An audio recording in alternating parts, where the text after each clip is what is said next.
In today's episode, I'll be giving my review for the 2001 film Training Day. So let's jump right into my review for Training Day. Do something, man. People are questioning you. Shut up. Shut up. Okay, yep, do that. Sure, guys. Stupid and dumb. Just an idiot. Get your shit together, son. Fuck it. I loved it. Welcome to the dub cast.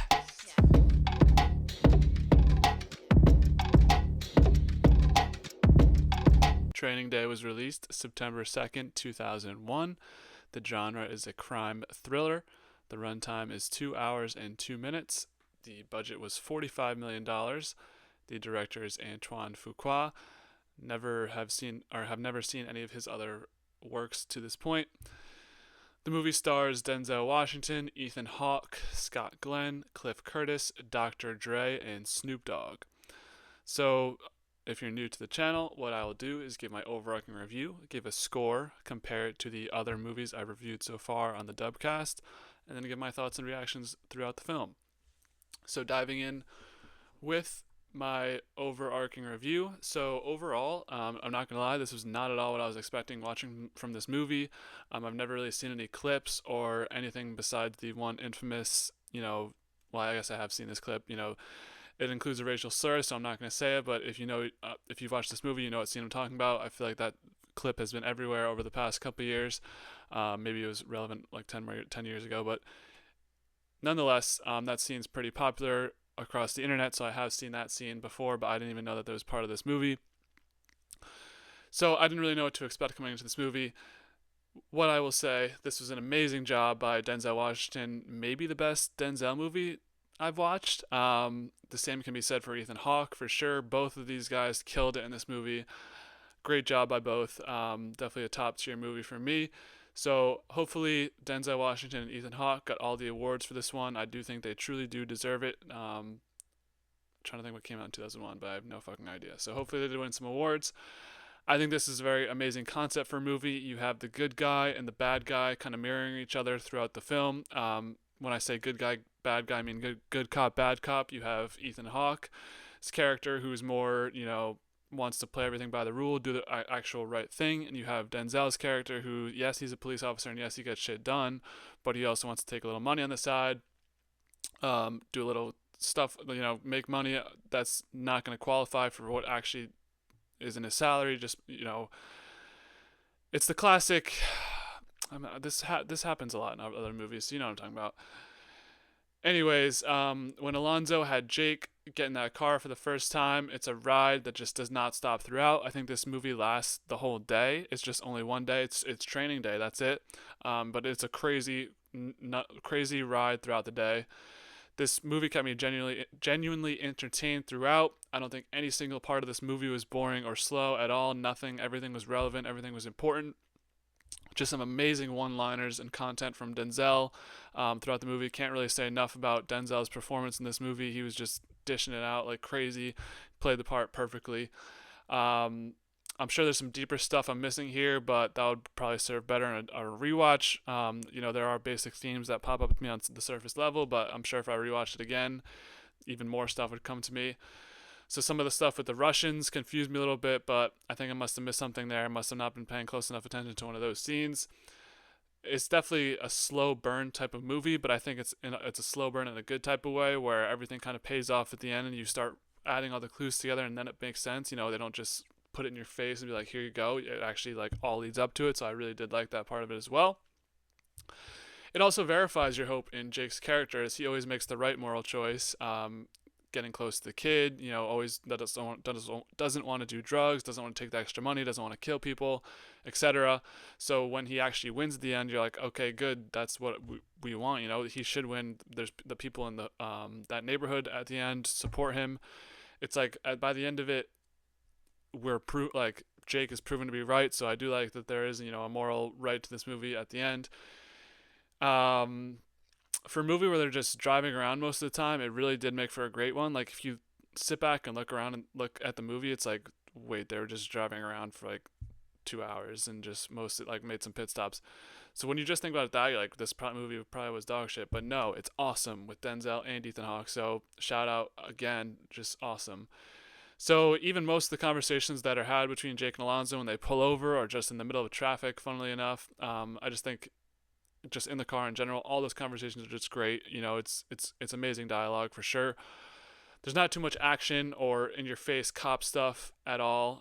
Didn't feel like they were shoving in your face that it was like a cop movie. It was happening in the background, but there was enough other stuff going on that didn't really factor into it too deeply. About halfway through the movie, I did think that the twist at the end would be that Denzel is not even a cop. Alonzo's not even a cop. He was just bringing Ethan Hawke along to join his like criminal organization. That's how good he got me. He's very slimy, very off the books with the way he does things. So this is definitely a strong recommendation of my movie blah blah blah of my movies that I've watched so far.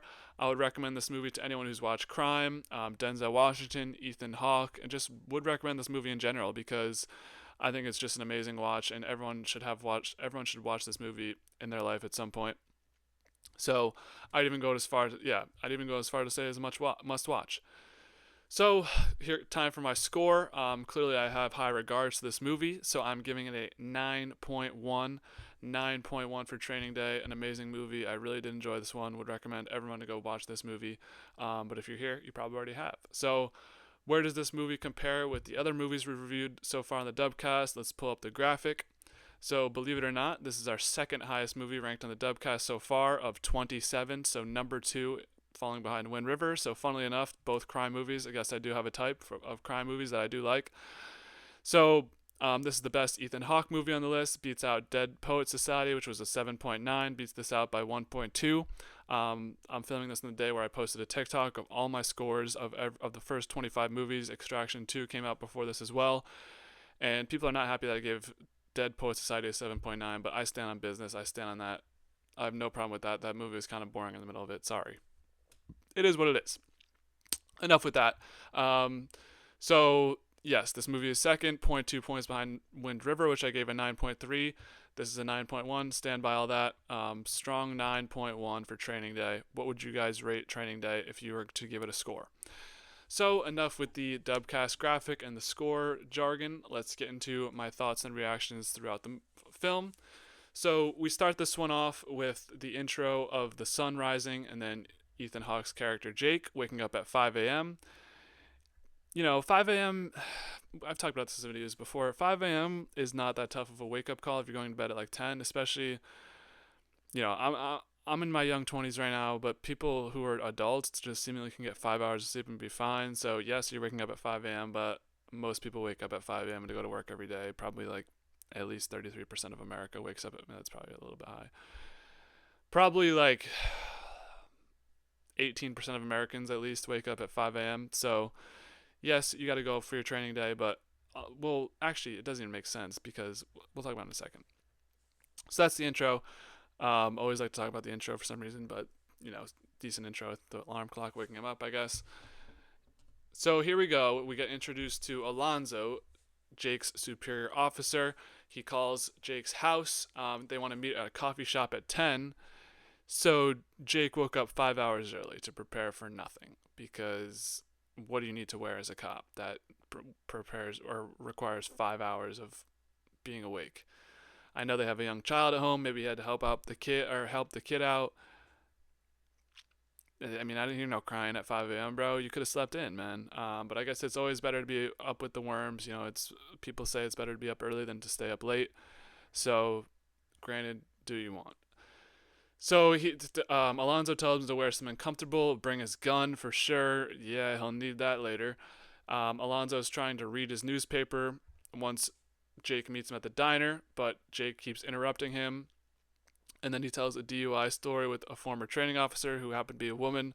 This is a funny scene because Denzel just doesn't care at all about what happened in the story. He just cares if he fucked the girl that he was with. And Jake doesn't do a good enough job of denying it because I think he definitely did a couple times.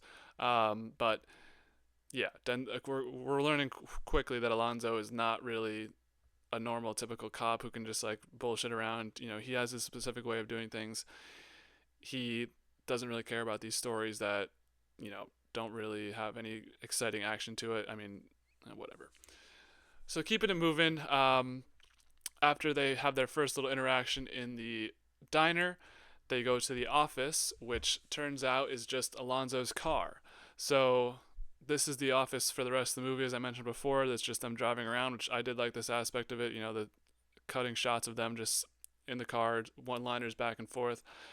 I did like that dynamic. I didn't mention the dynamic between Denzel and Ethan Hawke is amazing. They have really good chemistry on screen. Not good chemistry like they're together, but just the way they bounced off each other, I thought was really good. So Alonzo begins testing Jake, and Jake says, "I'll do anything you want to do." Shouldn't have said that, bro. But we learn a lesson. So this is where he drops the famous clip that circulates online from this movie with a racial slur that I'm not going to say. But Alonzo does, while it's saying all this, while trying to test Jake and quiz him on stuff, he does give him some tips. He says, "Don't talk about marriage. Don't wear your wedding ring to work." I'm not sure if it's explained before that this is going to be an undercover cop job, but that's kind of important factor into what happens later on in the movie and with everything that's going on. So, maybe that's probably a good idea not to wear a wedding ring when you're an undercover cop. Pretend that you're single. I want to like interview an undercover cop, like just to talk, be like, because we see them all. We see like I feel like they could make a really good TV show about a good undercover cop. Because I feel like we don't have any content out there. People are undercover cops, but it's like the bullshit, join the drugs, whatever. Like, I want to see a 10-episode season or 8-episode season of a guy just joining like a drug ring or joining you know what I mean, like a prostitution ring. Let him or her let the undercover cop like develop. We see how they get in and out, the toughness of being part of that and not really being a part of it. I feel like that could be a really good TV show, and there probably is one. So if there is one, recommend it to me. But you know, we see some of it through this movie, but I feel like this movie kind of veers off a little bit, not from what I just said, that plot point. So I don't know, if there's a director out there, make that. I just gave you a free idea. So as they're riding along, they make their first drug stop. Alonzo is very aggressive, taking the weed away from the people on the street. He has a connection here that is undercover, so he knows where the weed's going to be. This is funny to see that weed in 2001 is still very illegal. Obviously, we're in 2024 now, where weed has been legalized in most of the United States. So always interesting to see the weed takes and how it was different back then. So that aged poorly. He also takes away cigarettes. I feel like that's borderline illegal because you're just taking something that is legal. But this is this is all reminding me of what's that show? The show with John Bernthal when he's in Baltimore. It's something city. Um, this is our city, something like that. You know what I'm talking about. This drug stop reminded me of that show a lot because this is what basically all those Baltimore cops did, and that's what they got in trouble for. So hint, hint, wink, wink. Denzel or Alonzo's dirty.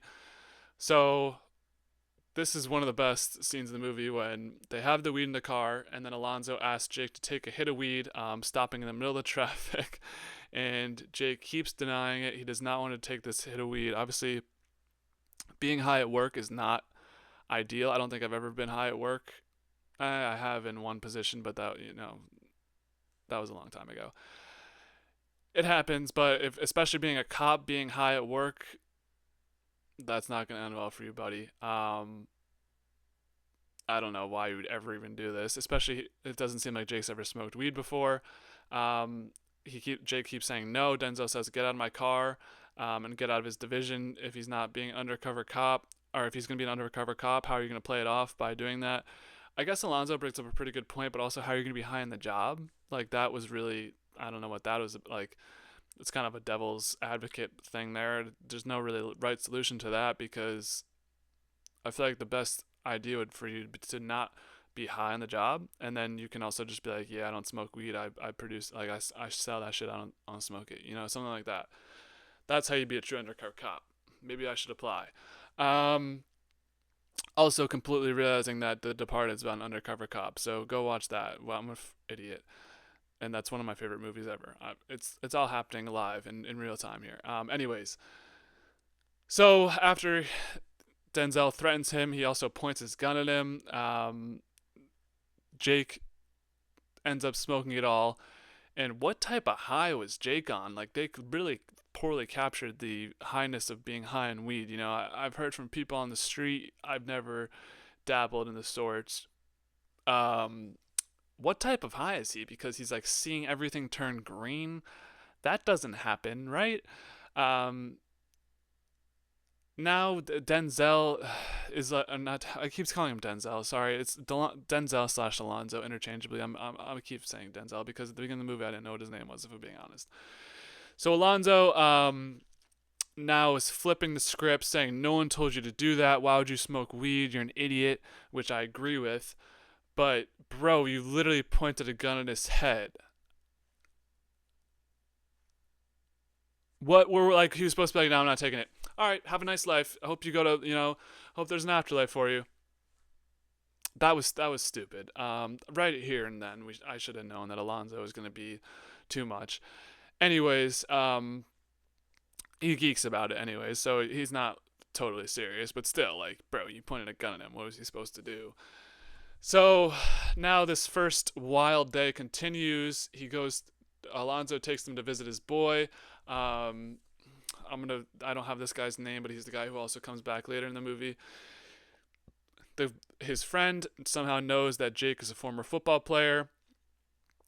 Jake has a very profound statement saying that this is all about smiles and cries, and Alonzo's friend that says that Jake is just like Alonzo was when he was at the beginning of his career as an undercover cop. So there's somewhat of a camaraderie between them there, where of course Alonzo denies it. He says, "No, that wasn't me, man," but it was because this guy's neutral says it was.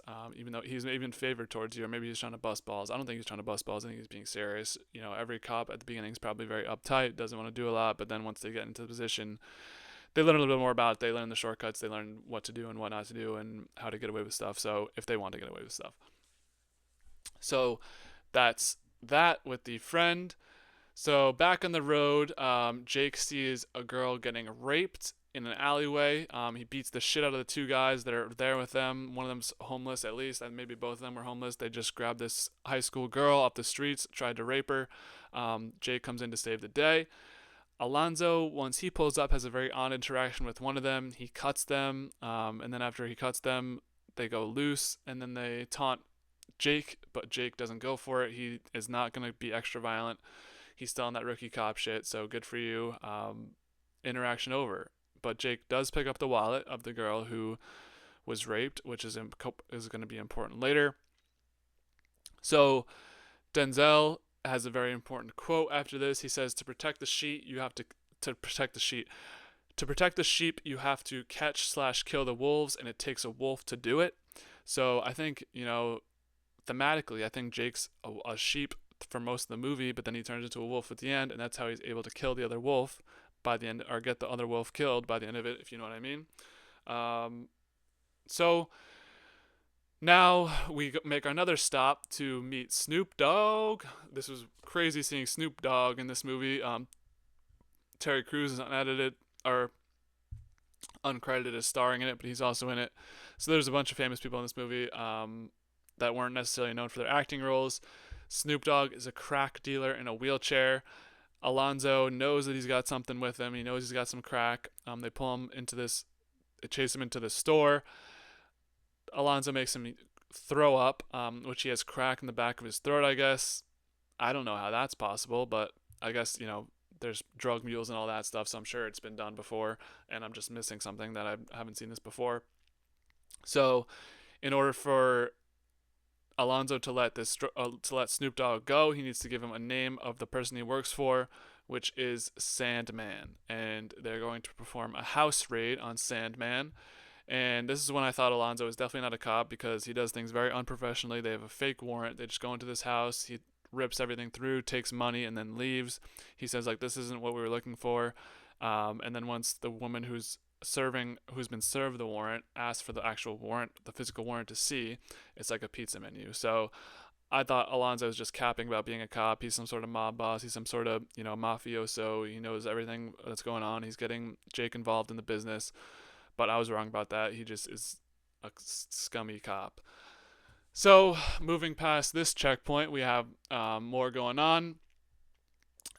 Jake's now got to decide whether he's going to be a wolf or a sheep. He's kind of questioning what just happened with that house raid. Like, we just did something that didn't really need to be done and took money and left. Like, those people are back there were shooting at us, and this seems pretty unnecessary. So Alonzo, of course, turns into, you got to either be a sheep or a wolf. You can't just be like in the middle and try and act tough and not be tough. You got to be illegal and do all the stuff I'm doing or get out. We'll see. So their next visit is to a rough area. There's a lot of people staring at them, people with guns standing around. But Alonzo's got a girl here. He talks with the toddler son that the girl also has in Spanish. And it was that, right when I saw this, I was like, is that his kid? Definitely some important shit. So it was his kid. We do find out that this was his son, his teenager son. So while him and the wife are, off in the bedroom doing their thing, Jake is going to interact with his kid, fall asleep next to him. He is high, so he does fall asleep fast. If you lay down on a couch and are watching some kid shit, it could be easy to fall asleep. So I understand that for sure. But that's going to be an important relationship in the future, Jake and the son of Alonzo, because they're going to have another scene later on, but they are connected, and we see them, interact and become, not, what's the word I'm looking for? Acquainted here. So this is where my theory was broken. Shortly after, Alonzo now makes a trip to a restaurant where he actually does have superior officers and does actually have fellow officers in the force with him.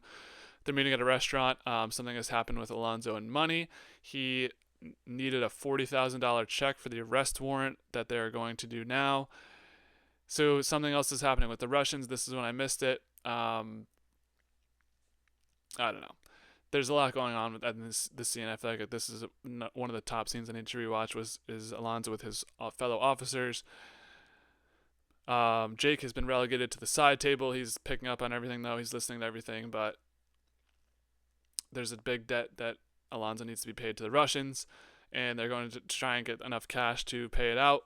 So who's the warrant for? It's the guy in the original, the first friend that Denzel stopped to see at the beginning of the movie. So I guess this ended up being Sandman. He has $4 million, and they take it all.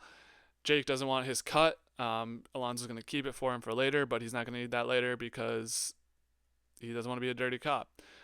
So there's more officers now. We have a team that Alonzo's assembled with. We kind of meet all his friends that are all in the same boat as him. They want the money. They want to do things not by the book, take extra money. We see in this scene that now a friend from the beginning is in trouble, and because I'm spitballing.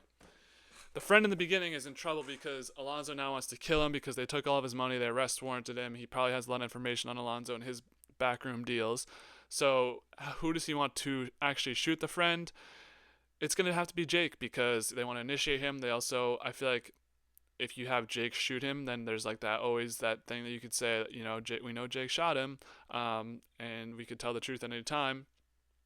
But Jake doesn't want to shoot him, so Alonzo's like, I don't know if we're going to do this.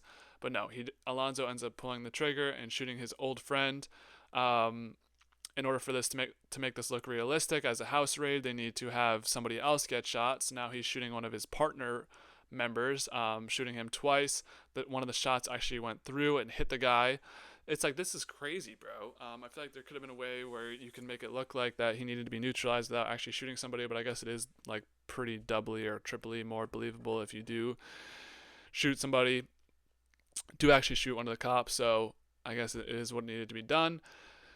So now this is one of the crazier scenes where everything is all coming together. Jake is like, I really don't want to be part of this life, but Alonzo threatens him by pointing a gun at him, and then Jake points it back on him, and then, or I think one of the other cops pointed the gun at Jake, and then Alonzo's like, chill, but then Jake takes it back on them by pointing the gun at Alonzo. The proven officers are framing Jake. They say he's the one who ended up shooting the guy, and he's the one who got the final kill. Um, but they all are also framing him with the weed that they made him smoke. So now that he has weed in his system, that he could get drug tested any time, fail his test, and become out of the police force.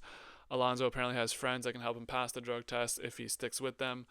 So it was all blackmail all along because we saw Alonzo literally pull a gun on Jake and tell him to smoke weed, and then he did, and now he's fucked because he did. So the plan was in motion right away. So that's some of the bigger stuff that has transpired in the movie. So Jake decides not to shoot Alonzo, of course. He punches one of the other guys who gets upset with him. I guess they really are cops, proven officially, because they do have the warrant. A bunch of other police officers come to the scene, arrest nobody because the only guy's dead. They send the other guy to the hospital and need to get a statement from Jake. My question was, how the hell are they going to work together after this situation with Jake? Like, he's got to be out of the unit, right? It's just not going to be compatible if he's always going to be a hard ass and be the one to not want to take the money. I'm not saying that's a bad thing. I mentioned before that he's good morally, but it's like, how is this unit going to work together with Jake, who clearly does not align with their interests? So I always thought that this wasn't going to end well for somebody. Alonzo says he had to have killed him. It's the game. He was selling drugs to minors, so I guess that's his little justification to lay his bed on his or lay his head on his pillow at night. That's why I had to kill his friend. But it's probably not even that deep to him. He probably just didn't care. But that's the reason he gives Jake, because Jake's tweaking out about it a little bit. So how does Alonzo want to sweeten the pot for Jake in order for him to continue on with this unit? He offers him his position as his successor. Alonzo's getting tired of this life. He's got a kid now. He's got money. He needs to cash out this debt and disappear, just be done, off the radar. So he wants Jake to do it. He's saying Jake's got to change it from the inside. Fair enough. That's really the only way to change, is keep moving up in ranks, change from the inside. Or unless I don't even want to say it. Okay, so next pit stop, we go back to the neighborhood, making a delivery to this family. Is this the same neighborhood? I think this is a different neighborhood. We're in a different neighborhood now. So they need to make a delivery to this family. It's money in a blender and a CD player. Jake, while waiting for Alonzo, who's talking to somebody, is playing cards with the guys at the house. This was the biggest mistake in the movie by Jake. They're like, hey, let me see your gun, man. Like, let's do it. You're playing cards with 5 people you never met in your life. You're going to bring out your gun and show it to them? Come on, dude. Come on. Rookie mistake. Training day. It's all, he's learning a lot here. But why would you show him your gun? And he doesn't even end up getting this gun back. It was like, what are we doing, bro? So I'm proven right. It's a mistake. They pointed at him. Alonzo left him to dry here with these people that are affiliated with some gang, seemingly. It's not going to end well for Jake. This is it. Things escalate quickly. Turns out Alonzo owes a debt to the Russians, $1 million. He's got to be there at midnight, not 1 minute later, or else he's toast. I feel like that was explained a little bit in the scene with the other officers that I was talking about earlier at the restaurant, but I feel like that could have been expounded upon or compounded on before we got to this point, but it is what it is. They probably did enough because they probably just missed that scene. So once Jake realizes that he's fucked, they have his gun at the table. He's with a bad crowd of people that probably don't have his best interest in heart. He tries to make an escape attempt. Pretty futile. There's 5 of them and 1 of him. I will say the actor who plays Tuco in Breaking Bad is in this scene. Typical. Seems like he has a very strong character type that he likes to play, because it's basically just Tuco, a little more sane, as crazy as that sounds. So, pretty futile escape attempt by Jake. They drag him to the bathtub. Bathtubs be killed. They're going to turn the water on, kill him in the bathtub, because that's what you do, right? Flashback to Breaking Bad Season 1. So, while they're getting him ready to be killed in the bathtub, they search him and they find the wallet of the girl that he saved earlier from rape. So that did come back to play a factor later on in the movie. It's the lead guy who's about to kill him's cousin. So he calls the cousin to verify the story. I'm surprised the cousin admitted to this, especially since she was supposed to be in school, and it seems like Her cousin wanted her to be in school all the time and not skipping class, but she was skipping class to go to something. I forget what it was. But Jake's story is verified, so he saved his cousin from being raped by homeless people. So that's got to be paid off because that's not just something that can go unnoticed and then you kill him. That'd be fucked up.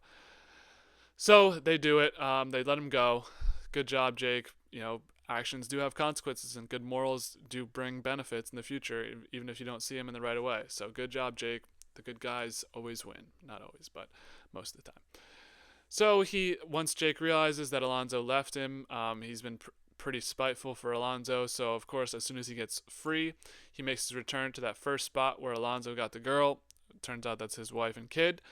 So he's there. Terry Crews is a henchman. Another random cameo. I think he was in it before, also before the scene. So don't kill me. But Jake's gonna get in pretty easily here because he's already been introduced. They already know who he is. They do give him a little bit of hard brow when he's walking in, but he's Jake and he's Alonzo's partner, so he's able to get into the place where he needs to be, into Alonzo's apartment. So now he's outside of Alonzo's apartment in his building. He needs to get into the physical actual apartment. And he gets Alonzo's son from earlier that he hung out with for a while, fell asleep next to watching TV shows when he was high as shit, to help him let him in the door. So that pays off as well. So now Jake is inside the apartment, confronts Alonzo and his wife. His wife's naked. They're making love. Jake makes Alonzo drop all 3 or 4 of his pistols that he has on the bed, but not so fast because Alonzo has a shotgun under his bed. They were having an interaction where Jake was about to take the guns from him. Alonzo hits him with this SIG to the face, which I feel like I haven't seen that move in anything. Good idea. Flusters Jake. Alonzo gets the shotgun from under the couch. Jake runs out of the bedroom. So now we have a little firefight in Alonzo's apartment between Alonzo and Jake. But who shows up out of nowhere? The kid is just standing there while they shoot each other. I don't know how old this kid is, maybe 5 or 6, and I don't like to hit on children, but what makes you want to get up and see this? I guess it sounds, you don't even know what a gunshot is yet, so maybe, my bad. I won't go on this tangent. But who doesn't give a shit about that kid? Who do you think doesn't care about that kid? The one who met them 5 hours ago, or the one who made them? Oh, it's the guy who made them. He keeps shooting at Jake, but Jake secures the kid, hides him in the closet. Luckily, the son makes it out alive because, if we started killing kids in this movie, I don't know what to do. So, of course, they get closer and closer while having their shooting interaction. Alonzo beats the shit out of him, but he has to leave due to his appointment with the Russians. Jake is on the rooftop of Alonzo's building, jumps on the car. Actually, I don't know if he jumped all the way from the rooftop. Don't quote me on that. I think he may have just jumped on it from the street. Nonetheless, he jumps in the car. Alonzo does a lot of swerving. Jake survives. So good job by Jake. This is good police work, staying in a swerving car, staying in a moving car. Pretty good instincts, somehow surviving this. So Alonzo offers to make Jake rich. Or no, he doesn't offer to make Jake rich because his car is now crashed. Jake has the upper hand, and all of the people in the neighborhood are circling around him and are circling around the interaction. And if they were to shoot Jake, then Alonzo would make them rich, give them all the money in the world. But we come to find out that maybe Alonzo wasn't the most liked person in the neighborhood, or doesn't have as much sway or pull as he thought he did, because none of them take it up on him. They drop the gun instead. They all drop their guns, and so nobody wants to shoot Jake. Jake has the upper hand, while Alonzo doesn't think Jake has the capabilities to shoot him. He's like, I'm gonna get up and go because I really gotta go, and you're not gonna shoot me. You're just gonna sit here and like twiddle around and do nothing. So I'm gonna go while you sit here and point a gun at me. But no, Jake turns into the wolf, shoots Jake in the ass. He says, "Do you want to go home? Do you want to go home, or do you want to go to jail?" Which is the same question that Alonzo's been asking him throughout the whole movie. So that was good grill by Jake getting it back at him. Do you want to go to jail, or do you want to go home for Alonzo?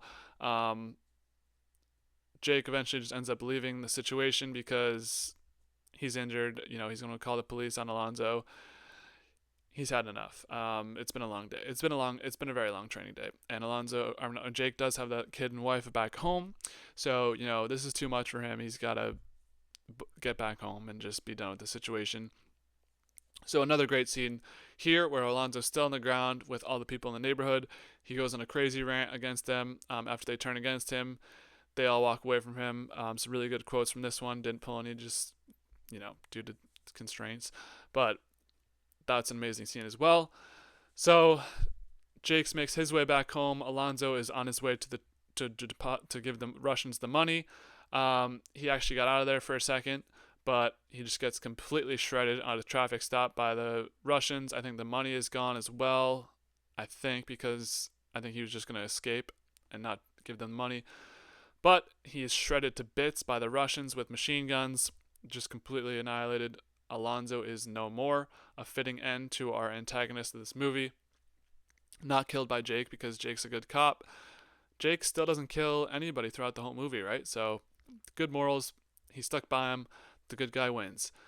So Jake does make it home. They have the news headlines for what Alonzo told Jake it would be, that he would be arrested and be criticized in the news.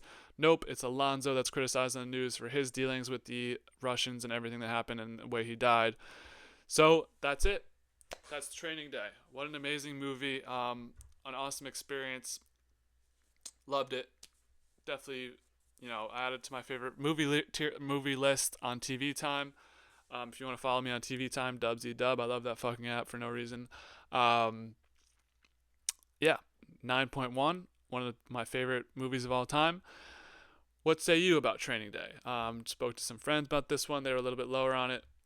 I loved it. This is right up my alley, though, genre-wise. So leave your comments below. Leave a like, leave a dislike, leave a subscribe, leave a view. You've already left a view. Sorry if you guys listened to the movie review. So that'll wrap up Training Day. We're on a fucking movie grind, baby. Next one's coming up. We got Snowpiercer. We got Black Swan. Two bangers. Got those reviews coming out. The weekly NFL streams next week, or this week, we'll be talking about Week 10, recapping Week 9. Crazy NFL season flying by. Weekly episodes, edition on Survivor. My takes from every Survivor episode. And maybe there'll be a new show about college basketball because I fucking love college basketball. But maybe I will be too lazy to start a show about college basketball. So TBD on that one. But the Dubcast, baby, we're fucking booming. I'm loving it. 55 subscribers. We're a strong army. You guys love the movie reviews. They get it. The views are immaculate. No, they're good. They really are good. I really do appreciate you guys checking out this video and checking me out, checking out my channel. Leave a subscription if you like what you see. More content on the way. As always, be easy and be a wolf, not a sheep.